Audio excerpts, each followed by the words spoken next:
Everyone, just to let you know, we'll start the presentation in about 1 minute.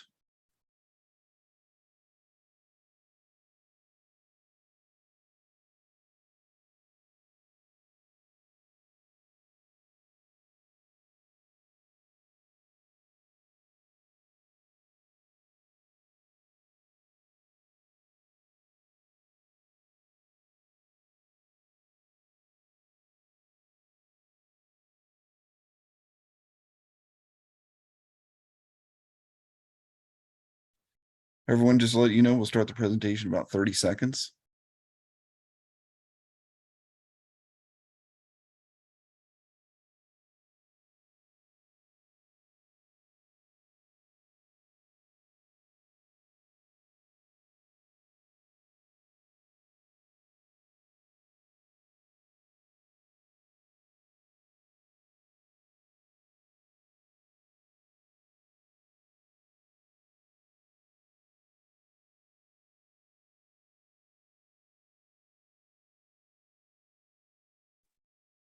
Hello, everyone, and welcome to today's Safety and Health webcast, 6 Steps to a Successful Hazard Communication Program, presented by KPA. This is Alan Ferguson, Associate Editor at Safety Health Magazine. On behalf of the National Safety Council, we hope that you, your loved ones, and all the people in your lives are remaining safe and healthy wherever they are. We'll start this presentation in a couple minutes, but first there are some housekeeping items.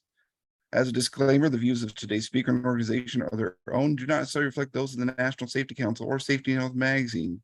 Any mention of a commercial enterprise, product, or publication does not mean the council of the magazine endorses those items. After this presentation, we'll conduct a question and answer session with our speaker. To ask a question, click the Q&A button at the bottom of your screen, type the question, click the send button. Please feel free to ask your question at any time during the presentation. Also, after this presentation, you'll be asked to complete a brief evaluation survey, and I'll tell you more about that a little bit later. This webcast will be archived so you can access it after today's live event. To view this webcast and all of our past webcasts, please go to safetyandhealthmagazine.com/events. Again, we thank you all for tuning in this presentation. We'll now turn it over to Emily Hartman, Marketing Communications Manager at KPA. Thank you for joining us for today's KPA webinar. First, I'd like to provide a quick introduction of KPA. With over 30 years of expertise, KPA provides environmental health and safety and HR management solutions through our software and expert consulting services. KPA helps clients identify, remedy, and prevent safety and compliance issues to prevent accidents and injuries, reduce lawsuits, fines, and penalties, improve productivity, and protect your reputation.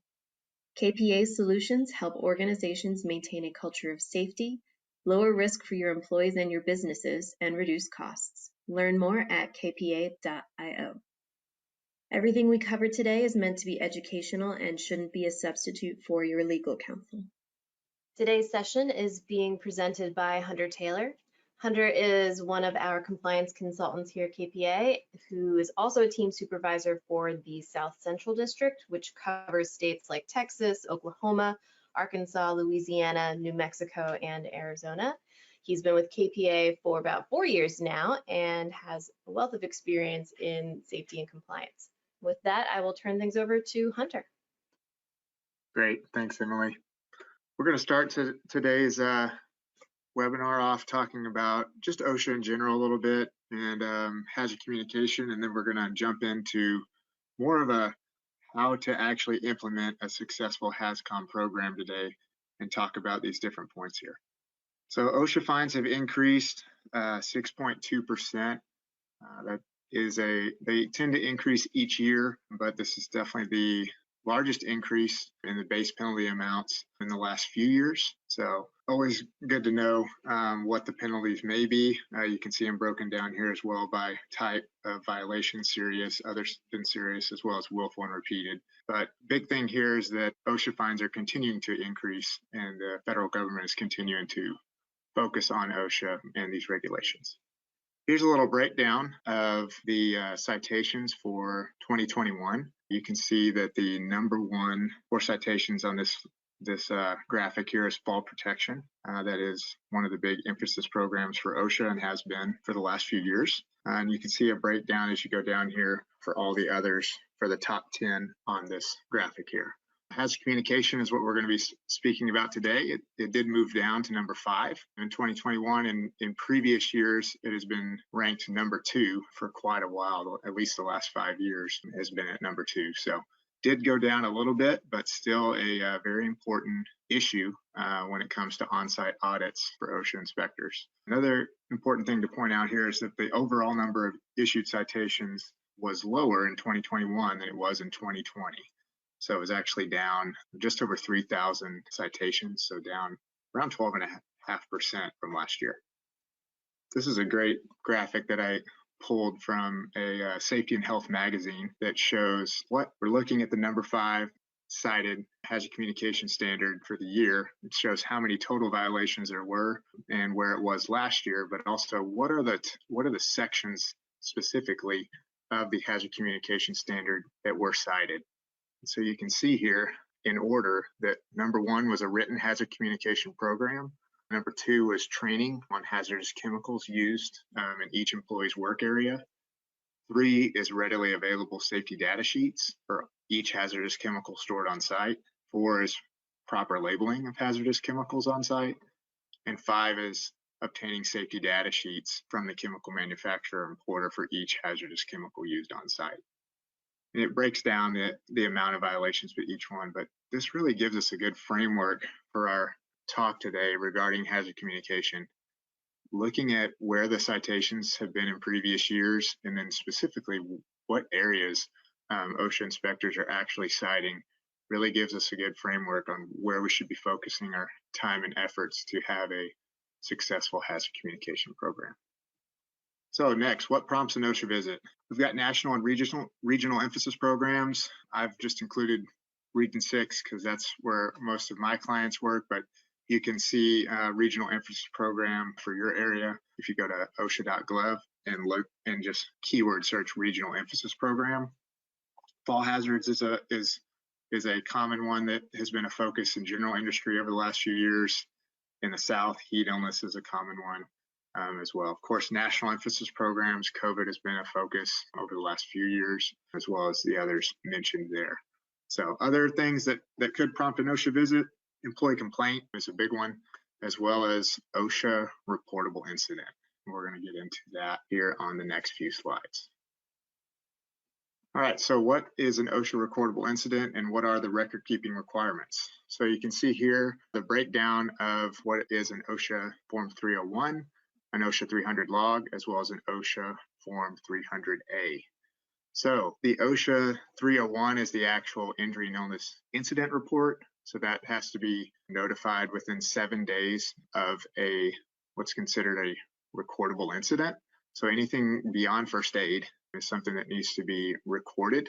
There are such things. We'll get into reportable incidents here in just a minute. Your next graphic in the middle is the actual log. So that's just going to log or classify the work-related injuries for the facility throughout the year. That is going to be what is considered recordable. So something you can see ones that as a result of death, loss of consciousness, or days away from work, a medical treatment beyond first aid must all be recorded. And then you have your OSHA Form 300A, which has to be posted each year. That actually categorizes the previous year's injuries and has to be posted from February 1 to April 30th around your facility.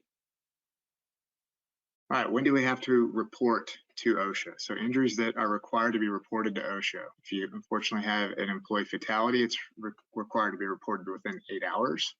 If you have a inpatient hospitalization as a result of a work-related incident, or a amputation or loss of eye related to a work-related incident, then you need to report to OSHA within 24 hours.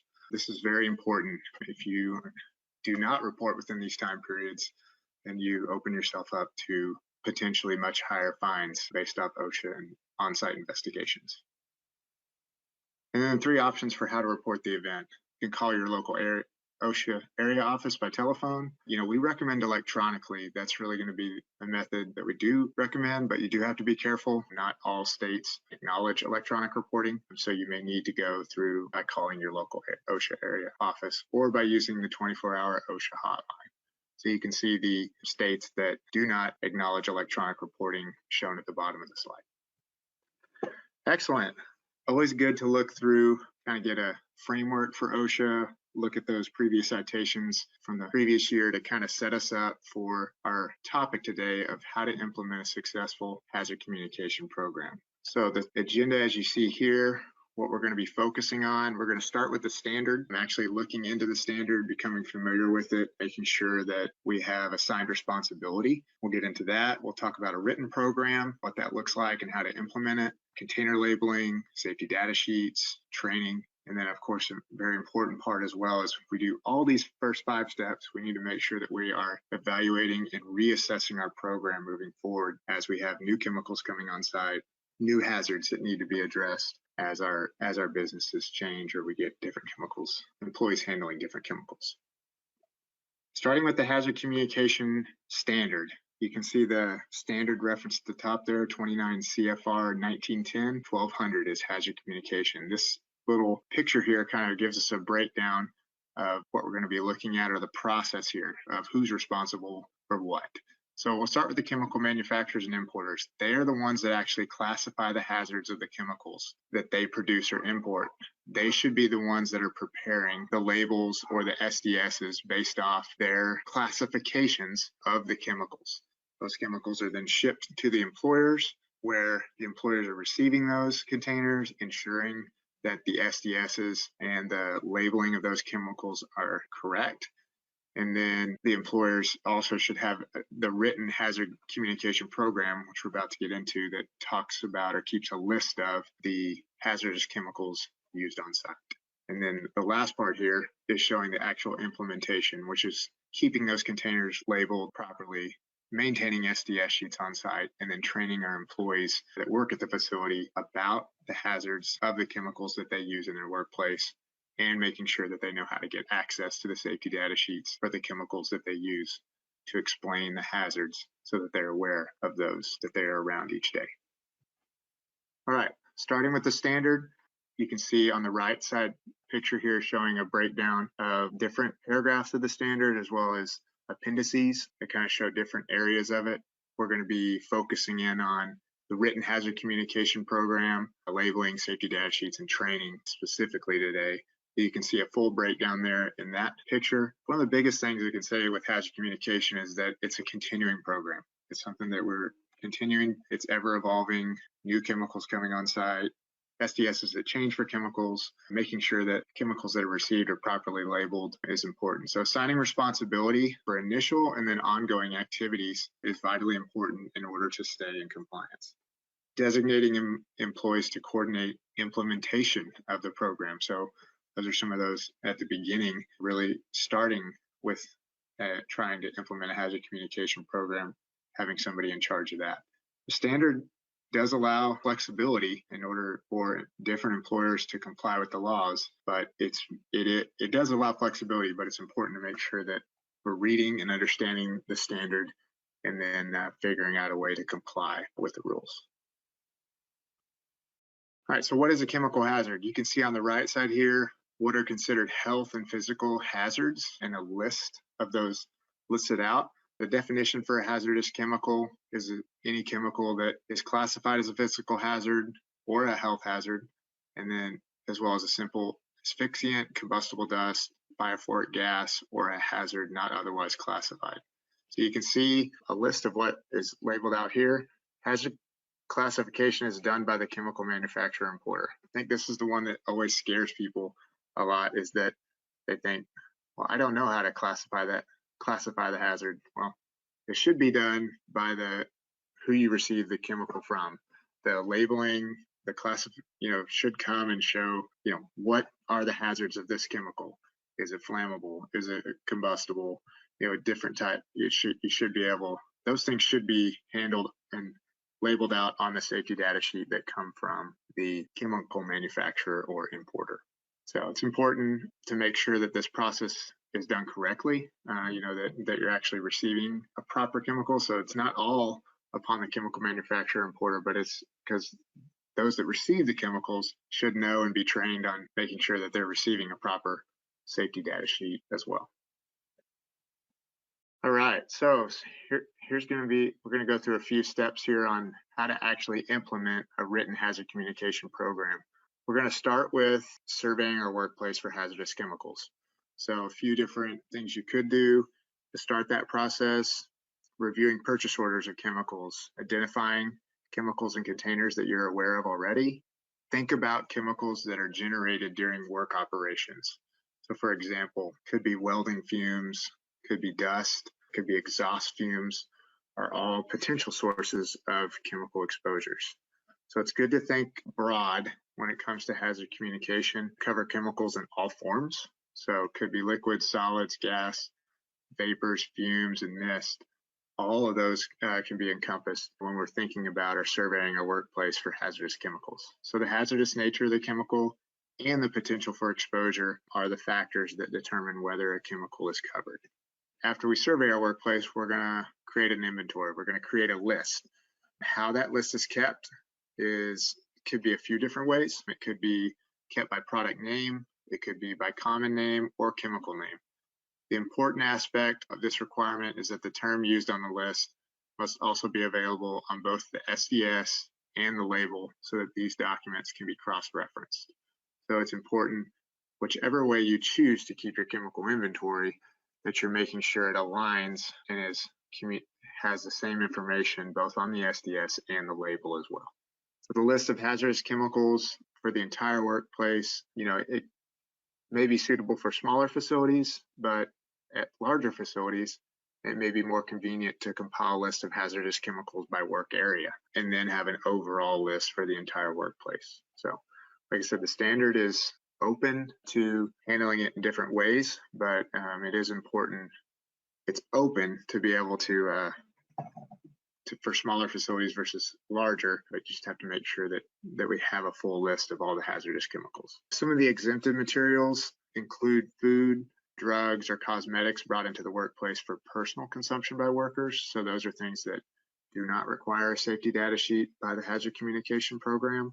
Employers are also required to obtain missing safety data sheets if your supplier doesn't send one with a chemical shipment. So you can request one from the supplier. It's a great idea to document these requests, either by keeping a copy of the letter or an email regarding the conversation.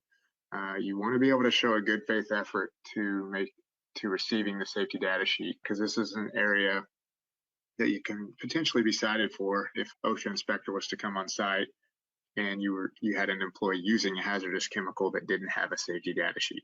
Our recommendation would be to do not allow workers to use hazardous chemicals until you have a safety data sheet. The SDS, provides that important information needed for the employee to make sure that they're using proper protective measures to protect themselves and limit their exposure to those hazardous chemicals. All right, so the written program needs to include how an employer will inform workers of hazards that are outside of their normal work routine.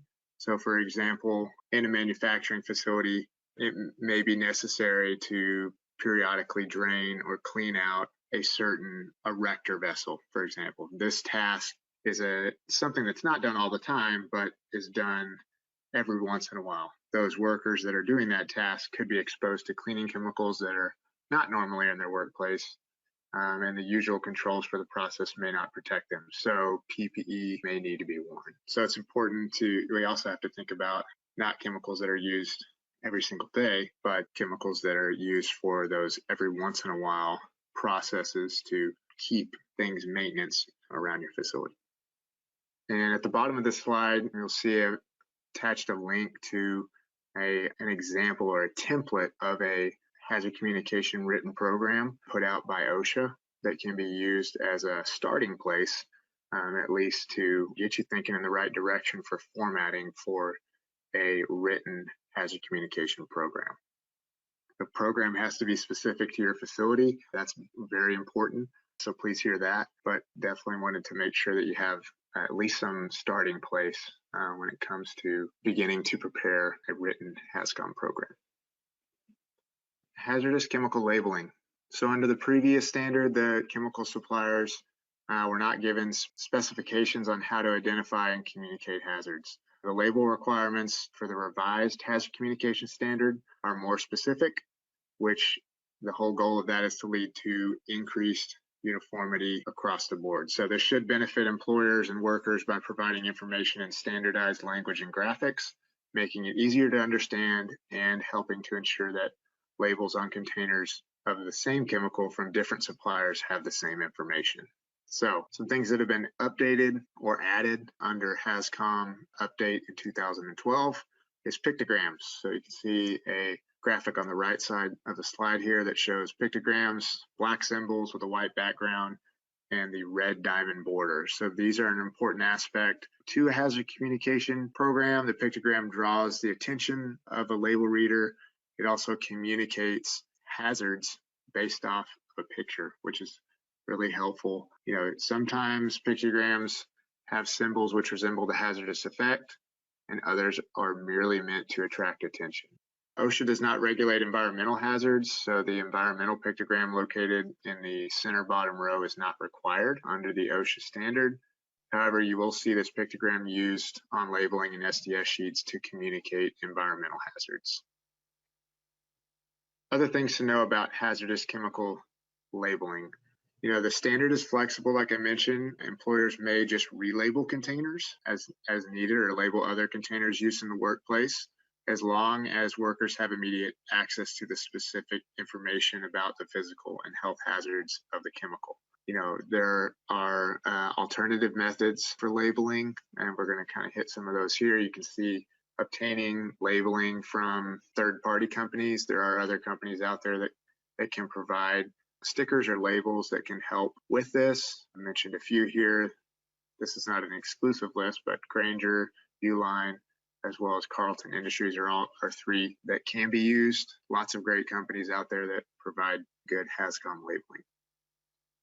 Uses of signs, placards, process sheets, batch tickets, operating procedures, or other written material instead of affixing labels to each individual secondary container is an option as well. Portable containers. So this is a question that comes up a lot.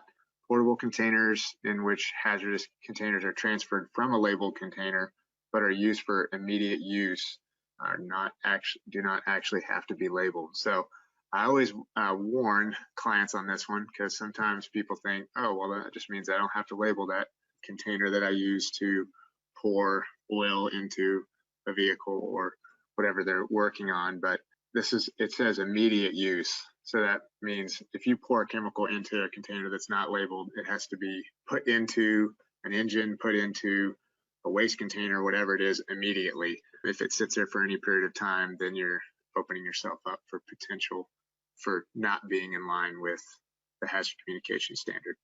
And the last one here is using third-party workplace labeling systems. So there are some other labeling systems out there that give numerical ratings for indicating hazards.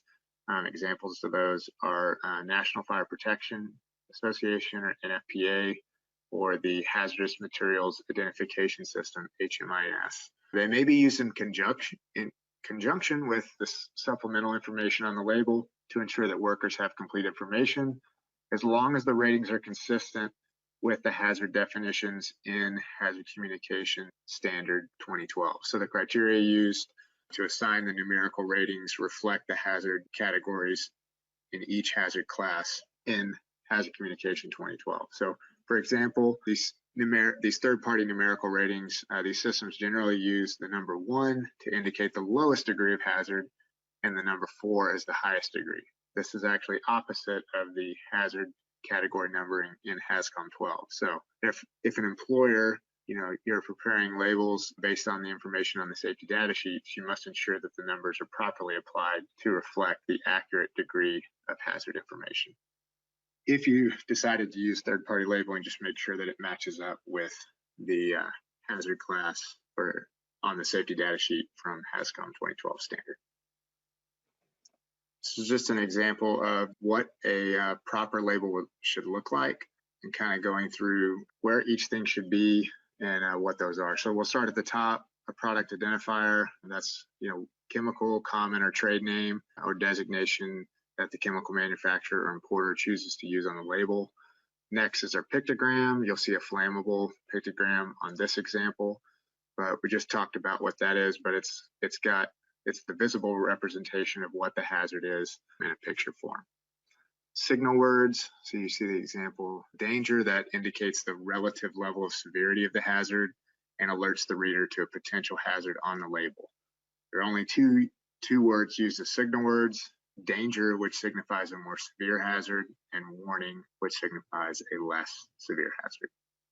And the last two here are hazard statements, describes the nature of the hazard of a chemical. For example, you can see here, extremely flammable gas is the hazard statement.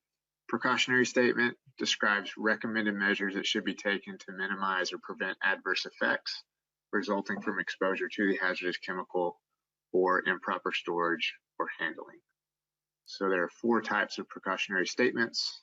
There's prevention, response, storage, and disposal. So you can see the example shown on this slide here. And then, of course, the information regarding the manufacturer or importer as well. Here are a few areas of focus for looking at specifically hazard communication labeling to make sure that you would be ready and compliant if you were to have an OSHA inspector come on site to review your process. So important to make sure that you're designating responsible people for ensuring compliant labeling of shipped and in-plant or containers that are stored on site. Next would be description of written alternatives to labeling. So we mentioned some of those potential differences on the previous slide. If you have a different way of labeling some of those stationary process containers, making sure that that's detailed out and you have a description of that in your program as well. Appropriate labels of all workplace containers, including those received from a supplier, secondary containers, and stationary process containers. Next would be a description and explanation of labels on both shipped and workplace containers included in the employee training program. So you'll start to see how these things start to overlap once we continue to go on here, is that it's important, the labels are correct, but also that we're teaching the employees about how to read these labels and understand the hazards that they're exposed to in the workplace. And then reviewing the procedures as well as updating workplace label information when necessary. So sometimes suppliers will send out an updated safety data sheet for the chemical that you use. Usually don't see major changes. Sometimes we do, but most of the time small changes, but you have to make sure you have the most up-to-date safety data sheet for each chemical on site and available.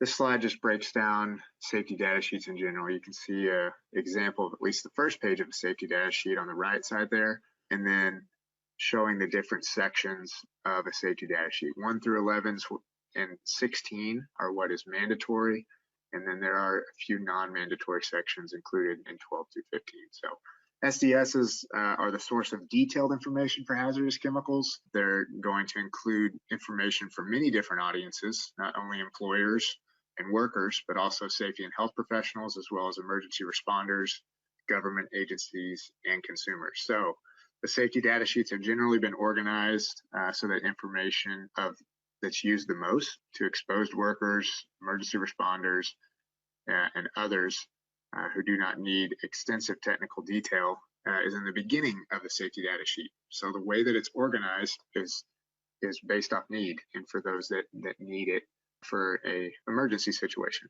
while the more technical information, most read by health and safety professionals, is in the later sections.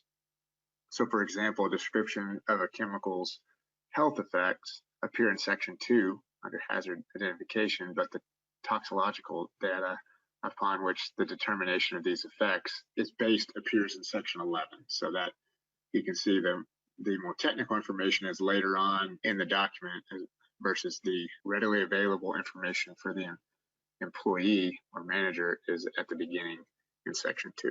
Those non-mandatory sections that I talked about address information that is typically involved with other government bodies, for example, EPA for some of and those are not under OSHA's jurisdiction. So even though those sections are not considered by OSHA, the headings are still required to be present on the safety data sheet. All right, so let's hit a few of the best practices for safety data sheets. We talked about that process when we first got into this, about that the chemical manufacturers and importers and distributors are responsible for ensuring that their customers are provided a copy of these safety data sheets at the first shipment and when the SDS is updated with new and significant information. So it's important that you're ensuring that you receive those. Your employers are responsible for having a safety data sheet for each hazardous chemical used on site. So you can rely on the information received from their suppliers unless you know that that information is incorrect. If you do not receive an SDS automatically, you must request one as soon as possible. And if you receive a safety data sheet that is obviously inadequate, for example, has blank spaces in the document, you must request an appropriately completed one. If your request for an SDS or for a corrected SDS does not produce the information needed, you should contact your local OSHA area office for assistance in obtaining the safety data sheet. Employers must maintain the current version of the safety data sheet. If a new SDS is received with a shipment, they must maintain and make available the new SDS. All right, other things to keep in mind. SDSs must be available in English, as many large manufacturers are also producing SDSs in other languages to accommodate their workers. If you have workers who speak other languages other than English, you may be able to ask your supplier to obtain SDSs in other languages to ensure effective hazard communication. So you can have SDSs in other languages, you just have to have at least the original in English. Employers must maintain copies of the SDSs in their workplace and ensure that SDSs are readily available. That is a very key part to remember when it comes to safety data sheets. They have to be readily accessible to workers when they are in their work areas during their work shifts. So this accessibility may be accomplished in many different ways. You must decide what is appropriate for your particular workplace. Some employers keep the SDSs in a binder in a central location. Others, particularly in workplaces with large number of chemicals, provide access electronically. So to keep in mind, if you have access to SDSs that are provided electronically, you should have a backup system in place in the event of a power outage, equipment failure, or other emergency involving the primary electronic system. As long as workers can get the information when they need it, any approach may be used. When workers must travel between workplaces during a work shift, SDSs may be kept at the primary workplace facility. All right, maintaining safety data sheets. So here's another, we're just going to hit a few areas of focus that an OSHA inspector might look at when it comes to maintaining safety data sheets. So first one here is designating a responsible person for obtaining and maintaining, and then determining how you're going to maintain them. Physical copies, electronic, and how can workers obtain access to them. That's very important to make sure that you can have them all on site, but if your workers can't get access to them easily, that can be a problem. 3 is procedures to follow when the SDS is not received at the first time of shipment. So how are you going to, who's going to reach out to the supplier to get that SDS that wasn't received before? And then having an SDS for each hazardous chemical in the workplace and training for those workers that includes a review of SDS format and use. So really important to make sure that we're about to get into training, but it's really important to make sure that you have the safety data sheets, that your employees have access to them, but then also that your employees know how to read the safety data sheet and understand how to get the information that they need that can tell them what are the hazards that I'm exposed to in my work area each day. All right, so this slide's going to kind of break down the specific training requirements from HAZCOM 2012 standard. So you can see that requires employers to both provide certain information to employees and to train employees. So that would be the general information on the left, and then also the more specific information under the training heading on the right. So for information, in order to train employees effectively, the workers in the training must be able to comprehend the hazards in the workplace and ways to protect themselves. OSHA doesn't expect that workers will be able to recall and recite all data provided about each hazardous chemical in the workplace, but they do expect that they have a general understanding of the hazards in the workplace and how to protect themselves. So that is an important one to keep in mind. What is most important is that workers understand that they're exposed to hazardous chemicals, know how to read labels and safety data sheets, and have that general understanding of what information is provided in these documents and how to access them. Accessibility is key. Workers must also be aware of the protective measures available in their workplace, how to use or implement these measures, and who they should contact if an issue arises. So those are really important things to keep in mind when it comes to how you're looking at training your employees on the chemicals and hazards that are in your workplace. So information and training may be done either by an individual chemical or by hazard class or category. The standard doesn't specify how you do it. It's just that you have to make sure that you cover all of that information. So if there's only a few chemicals in the workplace, you may want to discuss each one individually. Where there are a large number of chemicals, you may want to train generally based on the hazard classes and categories to the workers that have access to those specific substances that show those hazards. All right, other things that need to be covered are methods and observations that may need to be used to detect the presence or release of a hazardous chemical in the workplace, such as monitoring conducted by the employer, continuous monitoring devices, visual appearance or odor of a hazardous chemical when being released. Other things listed here: physical health hazard, simple asphyxiation, combustible dust, or phosphoric gas hazards, as well as hazards not otherwise classified of the chemicals in the work area. And then really important here is the measures that employees can take to protect themselves, including specific procedures the employer has implemented to protect employees from the hazardous chemicals in their workplace.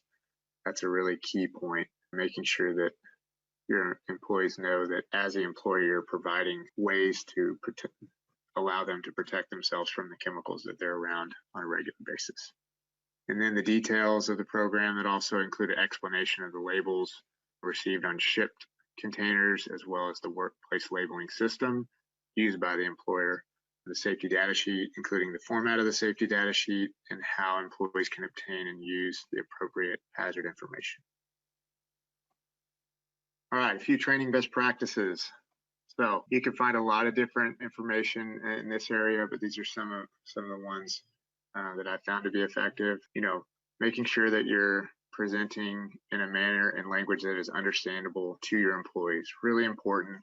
If you may have instances where you need to obtain training in other languages or have an interpreter to make sure that certain employees are getting the information that they need to understand these hazards and where and how to protect themselves when needed. So in those situations, it's important that you're communicating in a language that's understandable to your employees. Creating a culture where workers feel okay to ask questions is a big one, so that they can ask if they don't know how to get access to the safety data sheets or read the safety data sheet labels, that they don't feel scared to ask the questions. That's really key.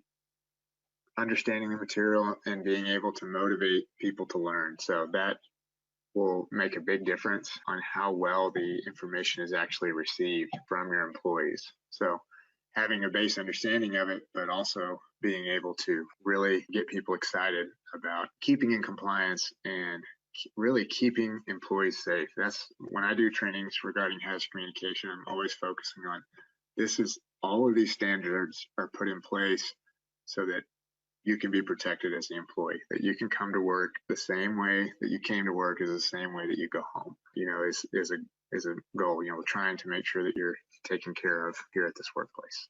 Different ways of presenting, there's lots of options there, slides, videos, interactive programs. So usually a combination of those is what is most effective to keep the workers' attention. Encouraging participation. This is huge. This is how you can really get an understanding of how well your audience understands what your topic is just by asking questions.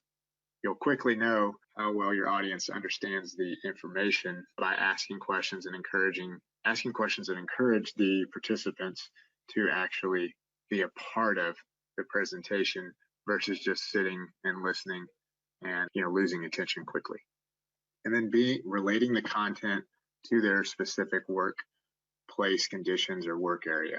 Another thing, if you're talking about something that is relatable to their area or that relates to them and their work, they're going to be much more in tune typically with the training that you're presenting. So you can see I've attached a document here at the bottom. It's just a quick guide for hazard communication training, just some different best practices and other things that can be used to help you have successful training for your hazard communication program. All right, a few OSHA areas of focus for hazard communication training. Right back to it, like we have in the previous ones. Designating a person to be responsible for conducting the training is important. What's the format? How are you going to present the material, as well as elements of the information and training program, and then including the procedure to train new workers at the time of their initial assignment of work. So important to make sure that you're taking time to address new employees coming in, or also training workers when a new chemical hazard is introduced into the workplace. So it's really important. And like I mentioned before, you've got to show a good faith effort to an OSHA inspector that you're training workers. So whenever potentially you could have an OSHA inspector come on site, they can talk to workers to determine if they've received training, and they will do employee interviews to ask questions to workers about their understanding of the hazardous chemicals that they use in their workplace, how to get access to safety data sheets, those type of questions. It wouldn't take them too long to figure out whether you've actually trained your employees on how to access this information versus if you haven't. So really important to keep that in mind, that those are kind of some of the tactics we've seen used by OSHA inspectors, is asking those questions to your workers out in the facility about the training that they've actually received. All right, to wrap it all up here, our last step is evaluating and reassessing our program. So making sure that our program continues to be accurate, and it's something that needs to remain up to date.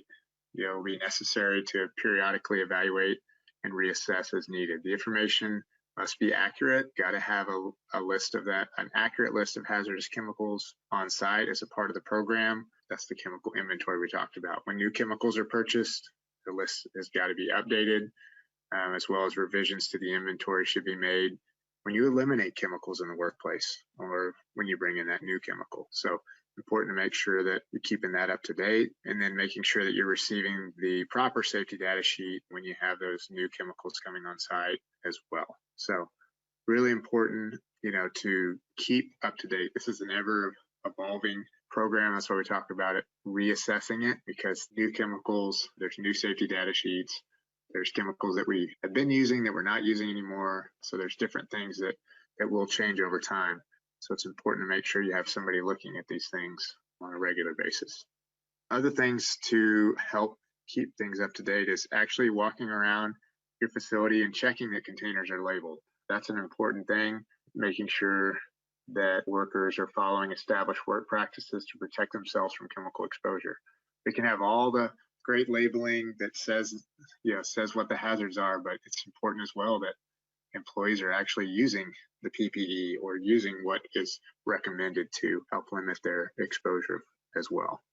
Proactive monitoring of the workplace is critical to continue to ensure that your facility is remaining compliant with the hazard communication standard.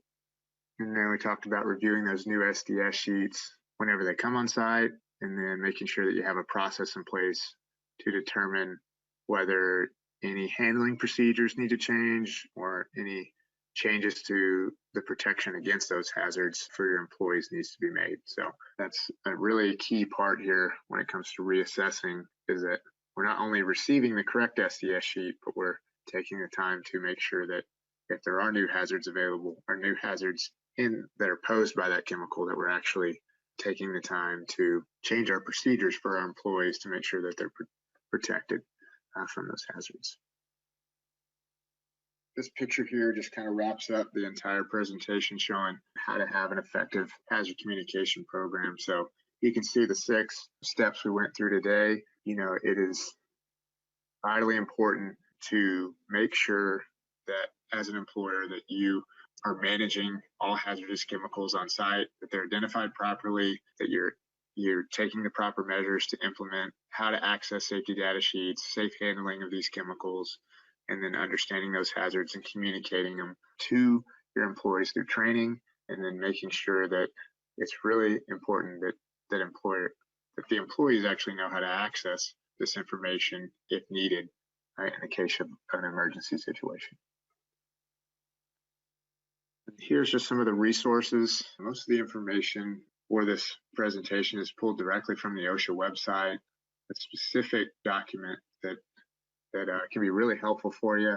OSHA puts out safety and health topics about different areas. You can find a lot of good short documents or those quick takes on OSHA.gov about hazard communication and other topics. If you are in a state that has a specific state plan, make sure that you check that out. There are different states that have standards that are beyond the federal standard. So it's important to make sure that you look at that. And then this specific document I used a lot in this presentation was the Small Entity Compliance Guide for employers that use hazardous chemicals. So a lot of good information in there to help us implement a successful hazard communication program.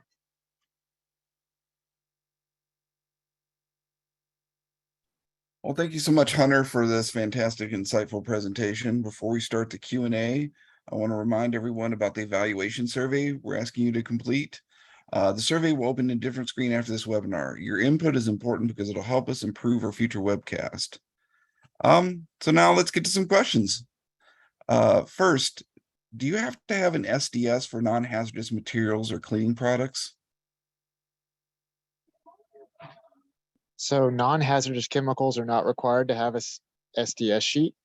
Hazardous chemicals, which include any chemical which is classified as a physical hazard or a health hazard, simple asphyxiant, combustible dust, or pyrophoric gas, are required to have a safety data sheet. The thing that is helpful is that to remember is that the hazard classification is to be completed by the chemical manufacturer. So I think a lot of times employers think they're the ones that have to determine whether that chemical needs a safety data sheet or not. That's actually determined by the chemical manufacturer. So you just need to make sure that you have obtained it from them. So that's more the employer's responsibility, is to make sure that they have the safety data sheet from the chemical manufacturer. Our next question, does an online SDS database available through an app comply with the OSHA requirement for needing an SDS available on site? Yes, you can have electronic access to safety data sheets. There's a few stipulations with that. One, you want to make sure that it's included within your organization's hazard communication plan or program, so it's written in there. You should be able to access hard copies of safety data sheets if requested by employees. So having the ability to print a hard copy of a safety data sheet from an electronic database, whether that's a website or app, you should be able to get a hard copy if needed. And then, as I mentioned in the presentation, you also should have some type of backup system to access safety data sheets in the case of an emergency or electronic failure where you couldn't access those SDS sheets electronically. Our next question, what can we do if a secondary container is so small a label cannot be placed on it?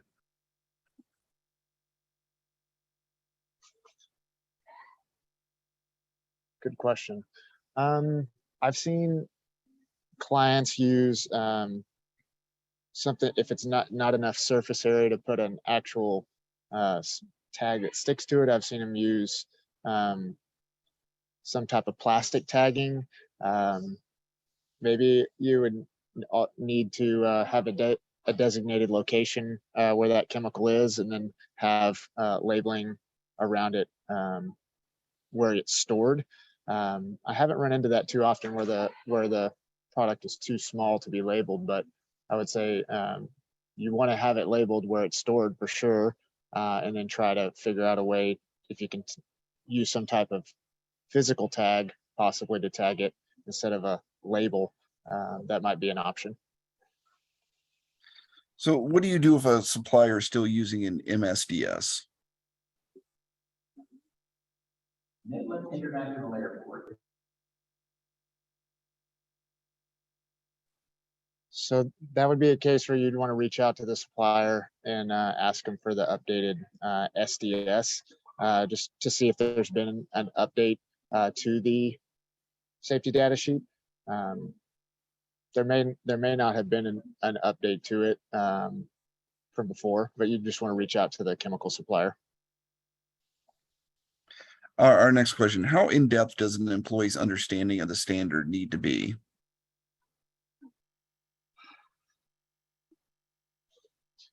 I think when you're looking at the hazard communication standard, the training is what's really important is that the employees know how to access safety data sheets for the hazardous chemicals that they use within their work area.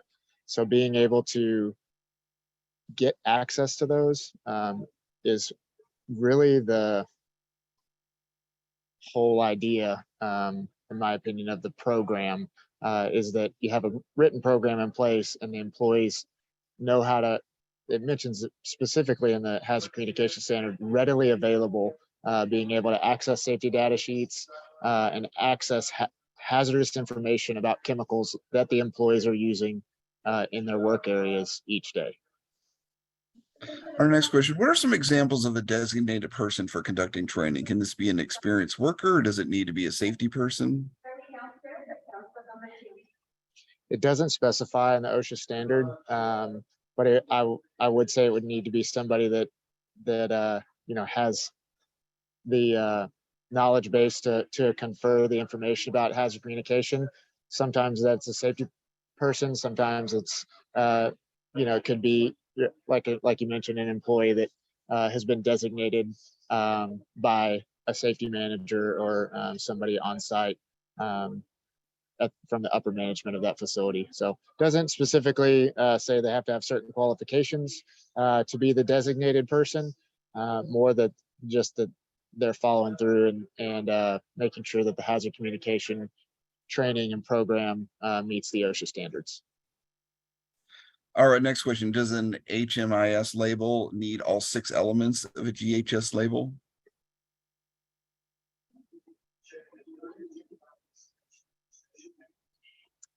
I believe when I referenced it in the presentation, it was making sure that the hazard classifications match up with the GHS. That's actually, I honestly don't know the answer to that question, but I would be happy to get back with the person who submitted that question. Okay. You mentioned chemicals used once in a while at a facility. Would you have some examples from your experience of those type of chemicals?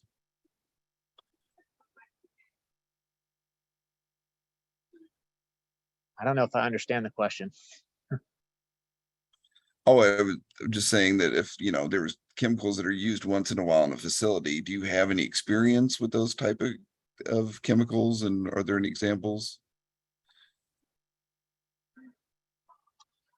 So chemicals that might not be used as a part of the regular daily processes, I would say that varies depending upon the industry, but maybe you have a special procedure or a specific process that happens only, quarterly or even twice a year, once a year, that you have to use a specific cleaning product or a specific chemical to help with that process. That would be the example that I could think of. Specific chemicals, I mean, it just depends on the workplace, what they're doing, those type of procedures. So. Okay, yeah, just as a reminder to our audience, if you'd like to ask a question, click the Q&A button at the bottom of the screen and type your question and click the send button. Yeah, do you have any closing thoughts or any other thoughts that you'd like to share with the audience while we wait for any remaining questions?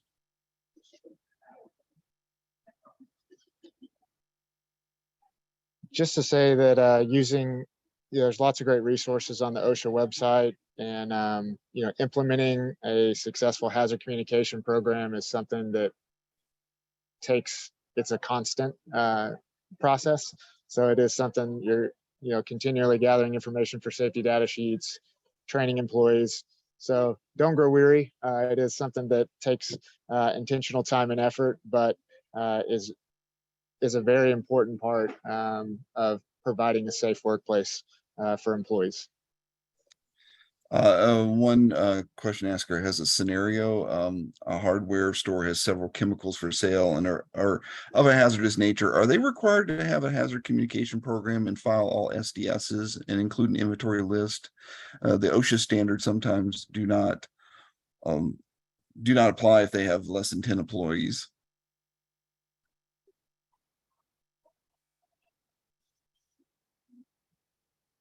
Can you repeat the question? Oh, sure. A hardware store has several chemicals for sale and are of a hazardous nature. Is that hardware store required to have a hazard communication program and file all SDSs and include an inventory list? There's some standard, obviously within the standard, or some standards in OSHA that don't require employers to follow them if they have less than 10 employees.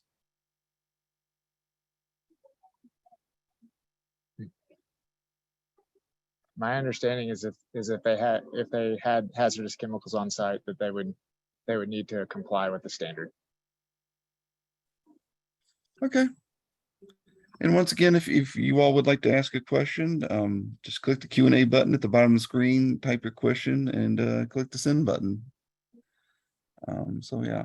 Well, thank you so much for this presentation. We really appreciate it. Absolutely. Thank you for everybody who attended. I appreciate your time today. Okay. Well, thank you so much once again for everyone. And this ends today's Safety and Health Magazine webcast. I'd like to thank Taylor, Emily Hartman, our sponsor KPA, and of course, everyone who joined us today. Take care and be safe.